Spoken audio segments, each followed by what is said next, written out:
Hello everybody, welcome to another episode of Game Testing Unlimited. My name is Wilfred. So today I would like to play Wolcen again, but unfortunately this time around the game just cannot be created. I've tried like the probably like 10 minutes or 15 minutes trying to create a game. I don't think right now is the peak hours in the US because it's evening in Singapore. So I guess there's still a lot of problem with the game and so on. What I'm going to do is to switch to offline mode and also walk you through the passive tree, a little bit of in-depth dive into some of these attributes, and you judge it by yourself whether it is as interesting as some of the streamers have said about the passive tree and so on. I personally feel that the game is the path of exile, for example, which is what Wolcen is trying to copy. Is far superior when it comes to the way that the passive tree is being designed. And now, of course, if you look at Wolcen, there are some uniqueness to it, whereby you could turn your wheel and to align your passive tree in a different manner to create some sort of like it's more like a free, like free spirit kind of like customization of your character and so on. So this is the wheel, by the way, and and I'm going to spend some time talking about this wheel here so as to give you guys be a judge. How does this work? So now the good thing, the interesting about this wheel is that you can turn it around here. You could align to different part of the wheel to different kind of like things that you want to connect to, and so on and so forth. For the outer rim as well, you could do the same. All right, so that is it. Now, so what I'm going to do, guys, is I'm going to cancel this guy, and let me just get out from here, get you a default view instead. So by default, I think it's here. I don't know. I must have messed up the order a little bit, but I'm just going to go through all the items here and let you see like what sort of passive tree it does contribute. Now, but by the way, just before you kind of like just head off or fall asleep and so on and so forth, this thing here, I mean, every game has something like this. Like Path of Exile has a very, very nice unique tree whereby it's very build defining. Green Dawn as well, the constellation is beautiful. You can see all the star sign, and you can just this is really build defining. So now for Wolcen, and so what happened is that you are free to connect to anything. And we start with something like in the middle first, so that you guys kind of know what I'm talking about. You could have like this green path here, like increase health, increase like projectile damage or health, or melee damage and so on and so forth, and force field and the and spell. So in a sense, you kind of feel that this is more for the spell kind of like a class. This is more for the melee class, and this is more for the ranged class. Now you don't have to abide to this one, because sometimes in Wolcen you feel free to develop your character, but by and large this is what it goes. Now I'm naturally affiliated to the spell one, so let me just take a look at the main kind of like keystone here. Things are this one: when your force field is full, your damage taken is reduced, 30% of damage reduction when the force field is full. Does it really change the way that you play? I don't know. You guys decide, but it is pretty standard. There are some, even Diablo 3, I believe there are some items that that will help you through that one. A health globe now both heal your health, recharge your field, force field, and so 20% force field recharge from health globes. I mean, again, I mean, is it really build defining? Well, maybe not to me. Another one is every hit is more likely to inflict an ailment on its target. Now, this is pretty alright. It means that you can apply your ailment kind of like more easily. But in a way, do you really see that as like like build defining, something smart or whatever? I don't know. I don't really feel that way. But in any case, if you like to explore this option, you can go into like this is more of the force field kind of theme to it, and the reduction of whatever cost force field regeneration, and you can get some of these guys here, right? So this is all about the force field.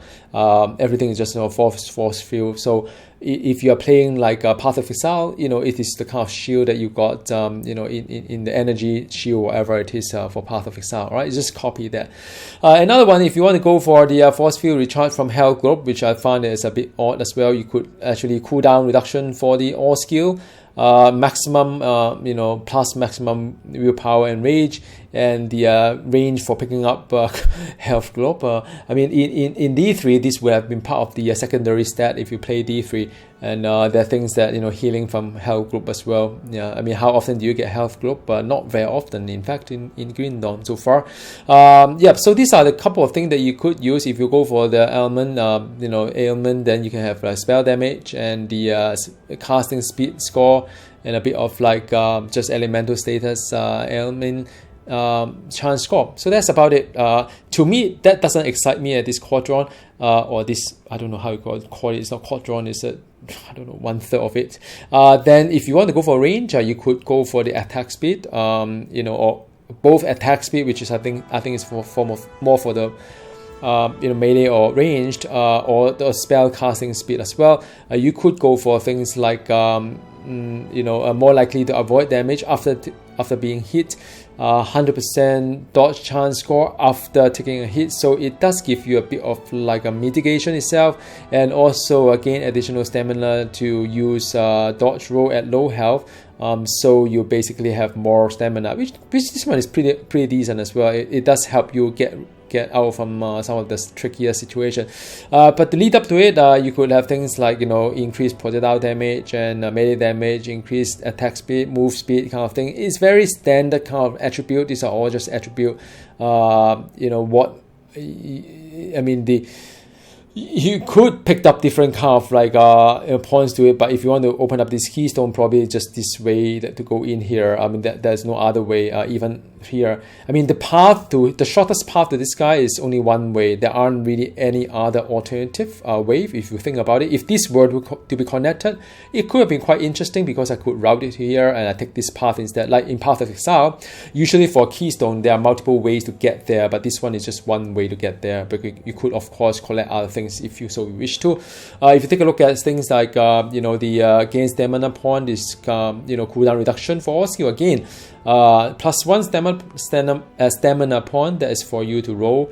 Another is stamina regeneration rate, which could be quite useful for dodging if you want to do a bit of different things. 4% damage per missing stamina point, so you could miss up to like 5 points perhaps, and you get a 40% increase. So it's a little bit of okay, fine. I think this is a little slightly more useful.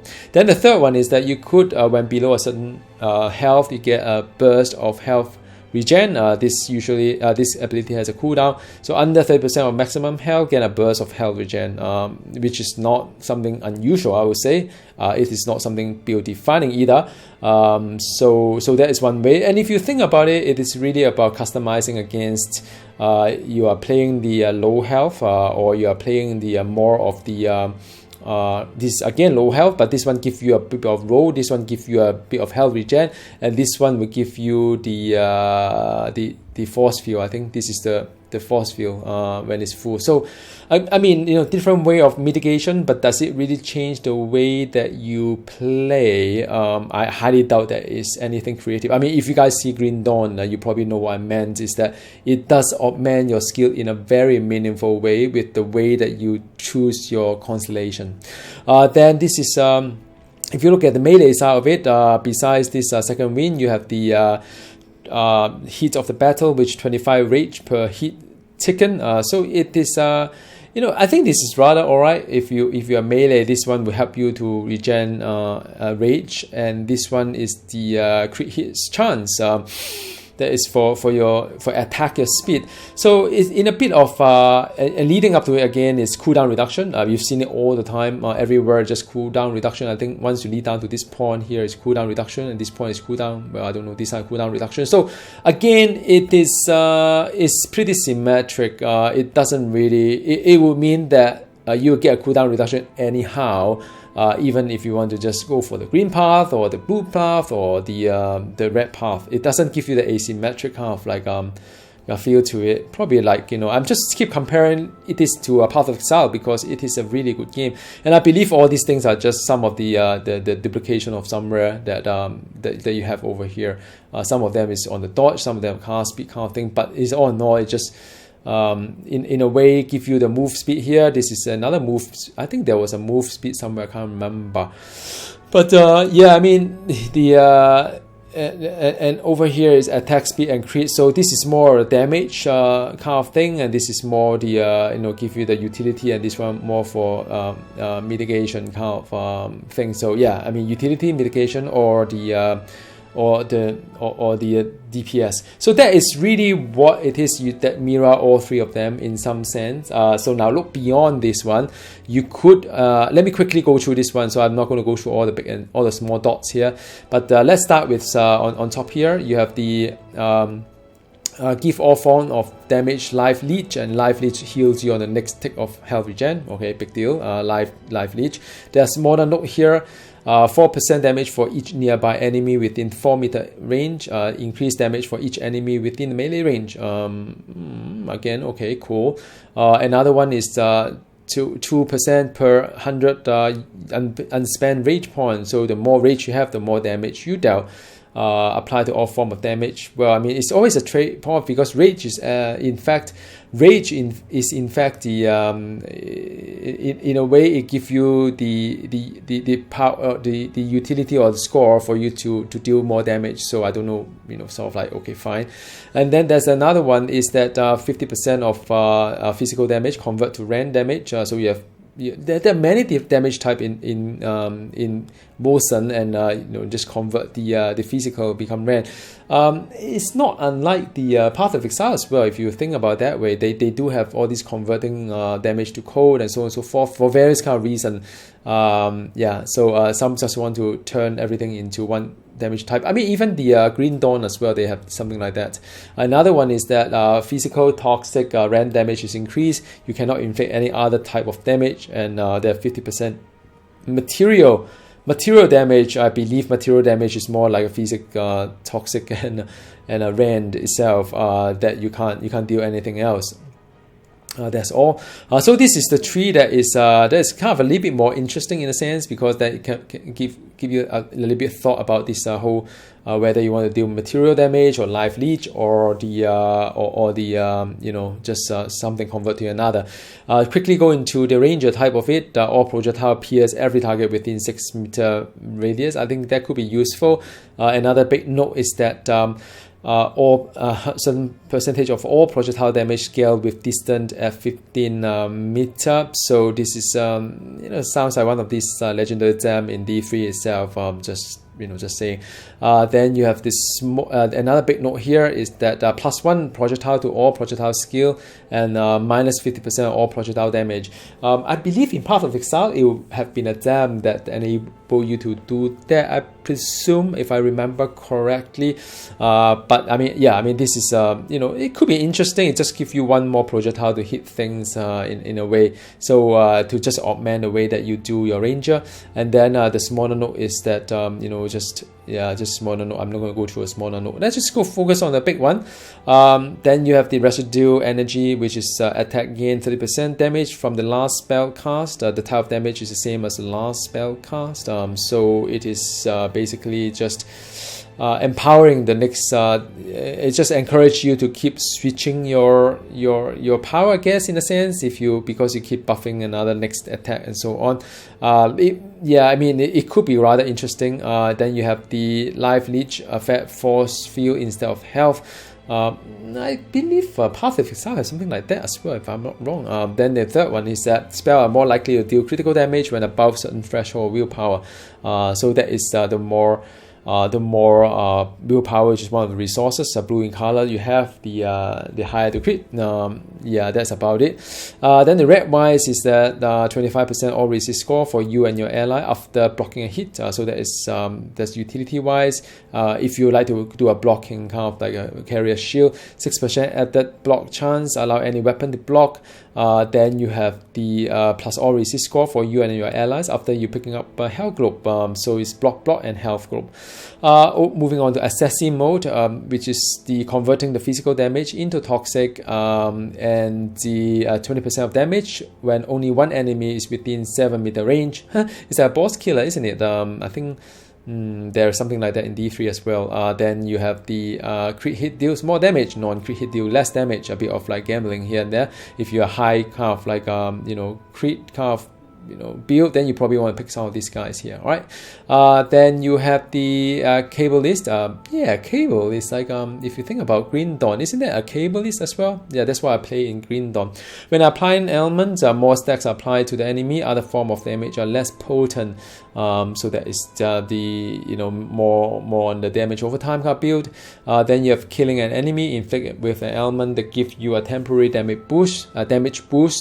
So then after that you have the last one, which is hit can usually only apply one element type. Now two different ailments can be applied with the same hit, so it's just more DOT. All right, so that kind of sum up the second ring. Now, of course, the second ring seems to be a little bit more interesting. The first one that you can think about some of the option that you may have, and then the last one. Let me just quickly go through that because now it's getting a little bit long.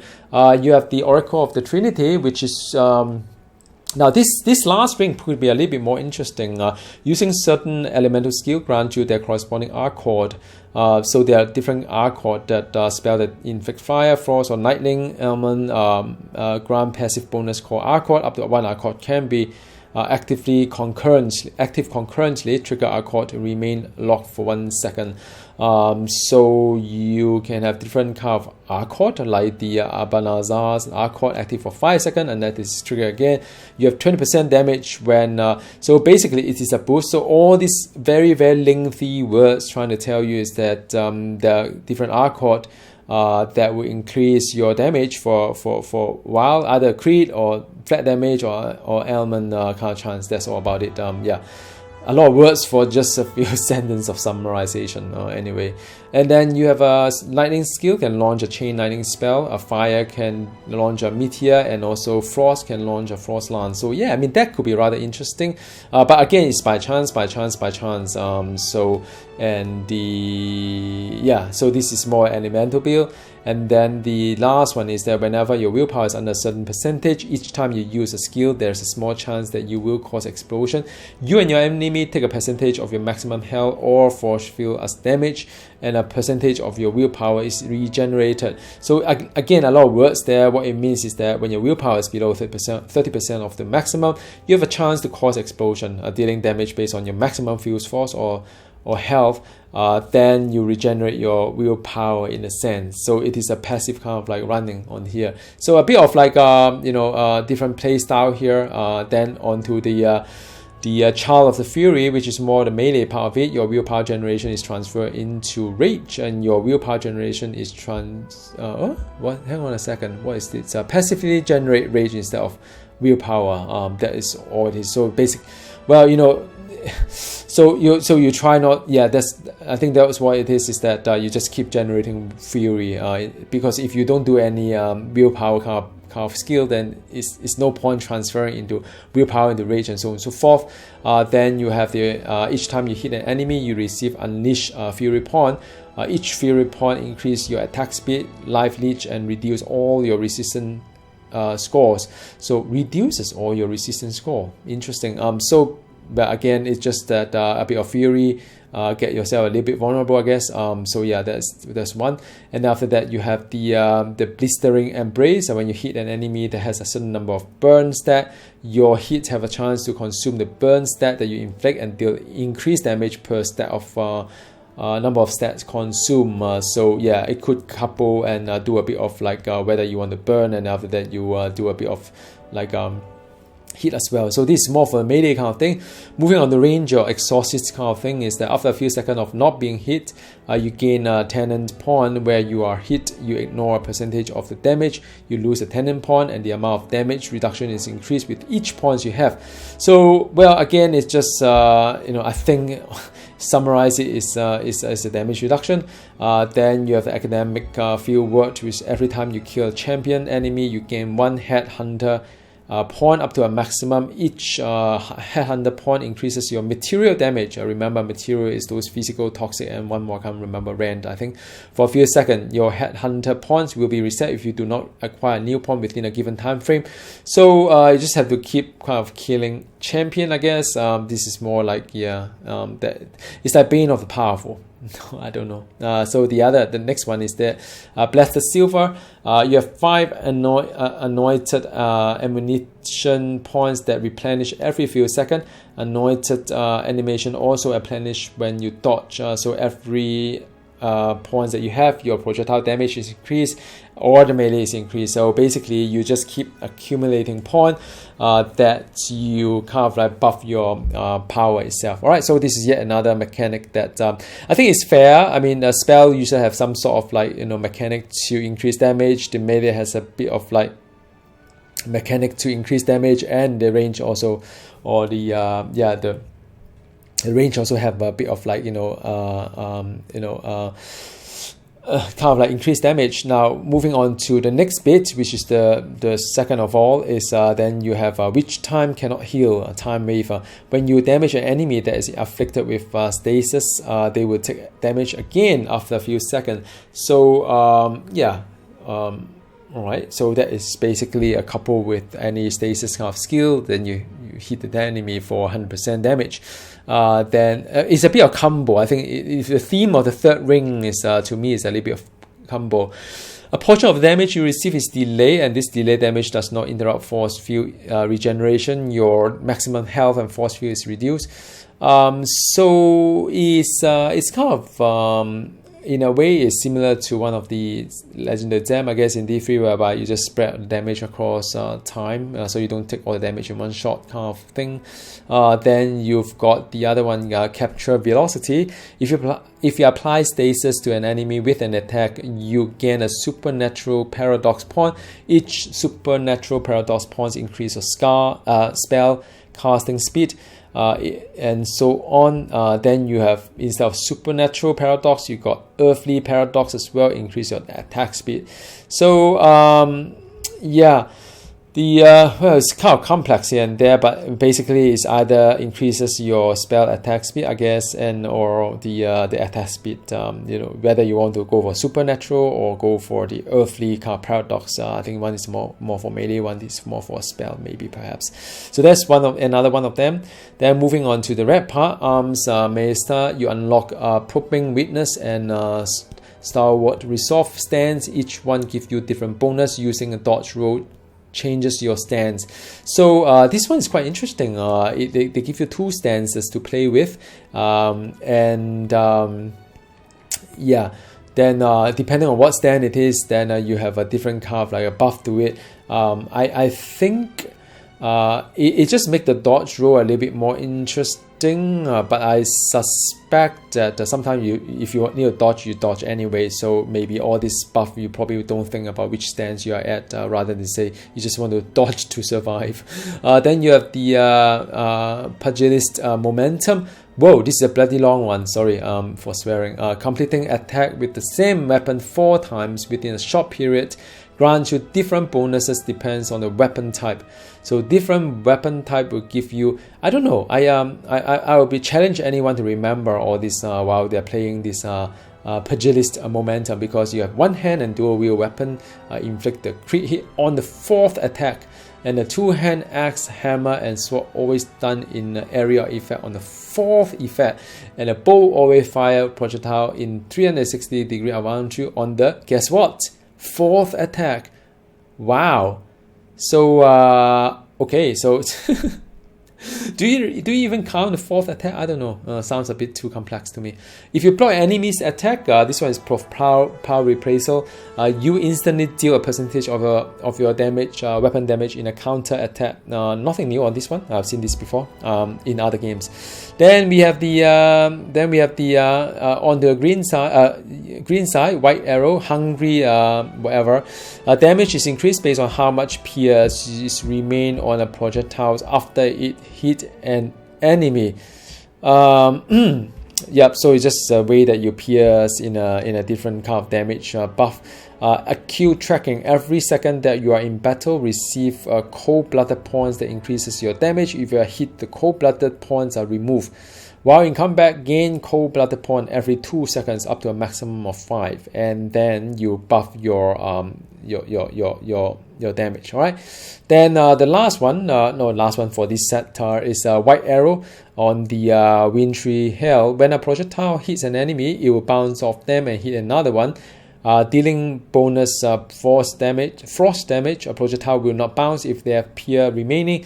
Basic attack, projectile bounce up to 2 times to nearby enemy in 10-meter radius. I think some of these equipment or weapon does that anyway. 15% frost damage to projectile that have bounce. So yeah, if you miss Marvel Hero Cyclops, probably you can think about using that to relieve your memory.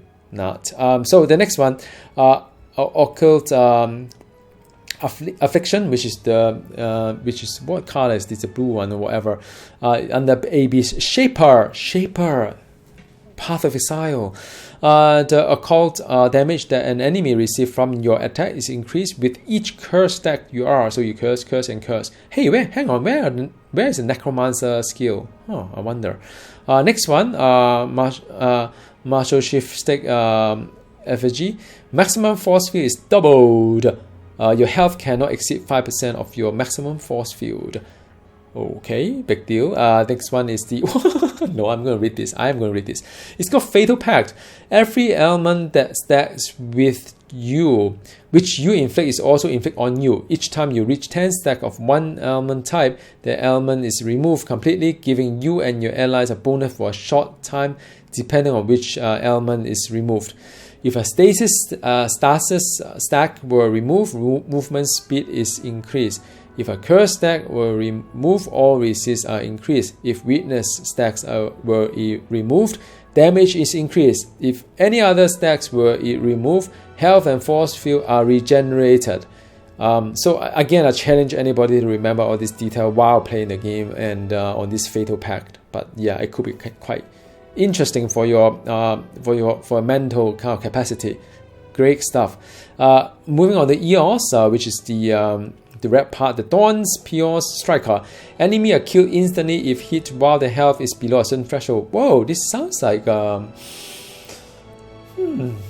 think quite a lot of games have it, isn't it? Has it even? I mean, I believe D3 has it as well. This only work on underling and specialist enemies. Possibly you can't do boss with this.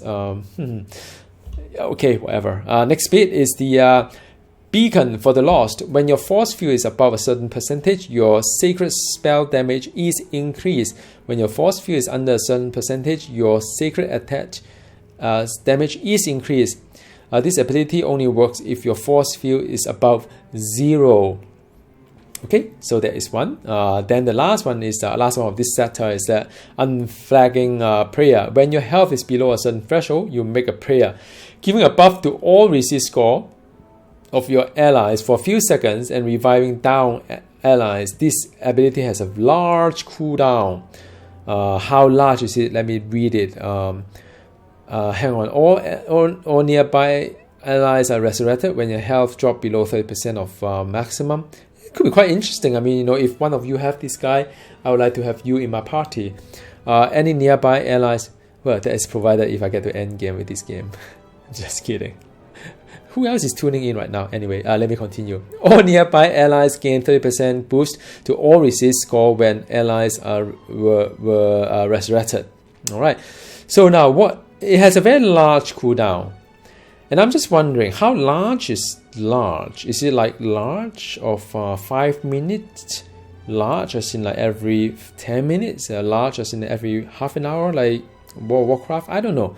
How do I make a decision to use this or not to use it? Oh, maybe I need to spin the wheel a bit to see. Let me try to do this one and see that I can... yeah, it may give me a large one. Nope. Let me spin one more time. Is it a large one? Nope, it doesn't. Okay, anyway. So, okay, so that was the one that we talk about. Let's move on to the next one. I don't know what's a long kind of like how do I make a decision if I do not know what is a long cooldown? Interesting. It's funny, huh? Wow. Okay. Anyway, next speed, the T3 shade. Whenever you activate dodge, enemies in your path receive damage, and a decoy is left at the starting position of the active dodge. Dodge roll damage from damage enemies and leave a decoy for 1 second. Sounds like Wizard in Diablo 3. That's the kind of like teleport and leave a decoy as well. 2 of them, I think. Wolcen smoke. Whenever you dodge, you become invisible. Your next attack deal increased shadow damage. Dodge roll turns you invisible for 5 seconds. A bit of like I think Black Widow in Marvel Heroes, if I remember correctly. Then you have the live first movement. I'm going to read this all for you. You guys can fall asleep while I'm reading it. You have 5 Lure of Darkness points and 5 Lure of Light points. When using a spell, you gain 1 Lure of Darkness and lose 1 Lure of Light. When using an attack, you gain, guess what? 1 Lure of Light and lose 1 Lure of Darkness. When both points are weighted 6 and 4, they are considered to be in equilibrium. While in this state, you will receive the following bonuses. A percentage of your attack bonus is added to your spell damage bonus. A percentage of your spell damage bonus is added to your attack damage bonus. So, what you have is that you have 10 points share between the Lure of Light and the Lure of Darkness points. Casting a spell convert Lure of Light into Lure of Darkness, and attacking convert Lure of Darkness into Lure of Light. And when Lure of Light and Lure of Darkness points have a weight between 6, you know what? I'm not going to read this through anyway. So yeah, next one.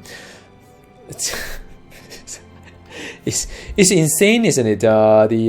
What it's trying to say is never mind, I'm speechless. The next one, Undertaker. Enemy that die near you have a chance to drop a green globe. If you pick up the globe will increase your toxic damage for a short duration. This bonus stack with each globe they picked up. Okay, well, big deal. Sacrifice of Flesh. Your maximum health and force field is reduced, but your summon. Oh, summoners. Your summon receive reduced damage. So you lose 20% of your health and 20% of your force field, but all summon take 20% less damage. So you you buff your pet by sacrificing your health and your force field. Who want to do that? Maybe you do. Next one, Toxic Emanation. Enemy receive a stack of poison every few seconds when they're close to you. Well, it's just like it sounds familiar. Okay, next one on the red part is the Salvatory Anchor. You will receive a bonus depending on which archetype your equipped chest piece belongs to. If you have a Bruiser chest piece, you receive health regeneration for each health point on the armor. If you have a heavy chest piece, all receive bonus is doubled. If you have a Rook chest piece, what's a Rook chest piece? Maybe there is a Rook chest piece. You regenerate health and force field each time you complete a dodge. The amount of that you regenerate is determined by the health point given by the armor. So basically, it's just a bunch of added stat onto a chest item, I believe. If I just summarize that in one sentence, this allowing vessel Sage Breaker under. While stationary, you gain an inexorable point every few seconds. Each point of inexorable reduces your movement speed and increases your damage. Moving will cause an inexorable point to be removed after a few seconds. It's funny though. I mean, how often do you think you can play Wolcen just by stationary or not moving around when the boss actually hits you faster than you regenerate your stamina points? I don't know. Maybe if you have teams to pair with you, that could be the case. Next one. Belligerent Banner. Every few seconds you gain a fortress point up to a maximum. Each fortress point increases your block chance. Fortress points are removed when a block is completed. One fortress point gained every 1.5 seconds up to maximum of 10. and then you just got more block chance when you have Fortress Pawn. Well, which kind of quite interesting, because you know, I guess in between battles you could get quite a fair bit of Fortress Pawn, given the fact that sometimes the map can be quite big in Wolcen. Yeah, so if you just stationary for 15 seconds, you get 10 Fortress Pawn.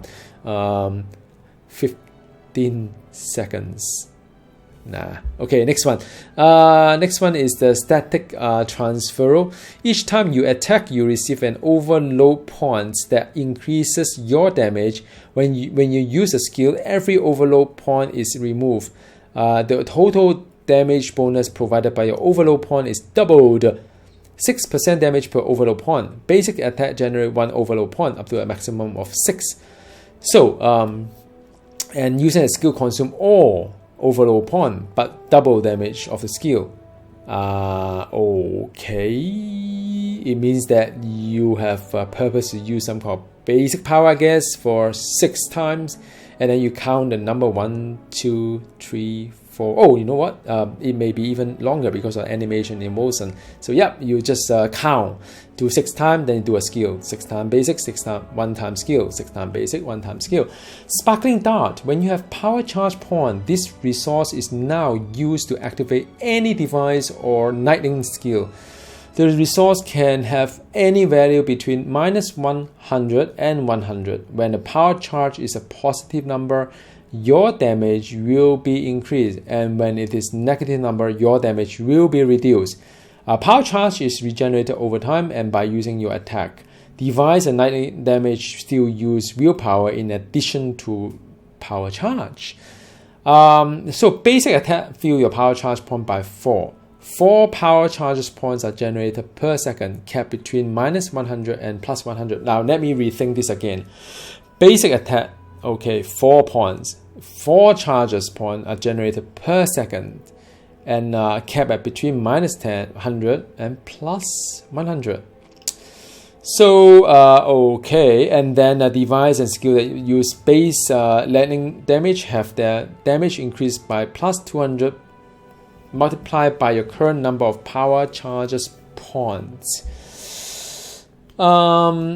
Yeah, so basically you have to observe how many power charges you have, and then just make sure that you either weigh it out by generating points per second, or just keep hitting with the attack basic power until this number reaches 100. So yeah,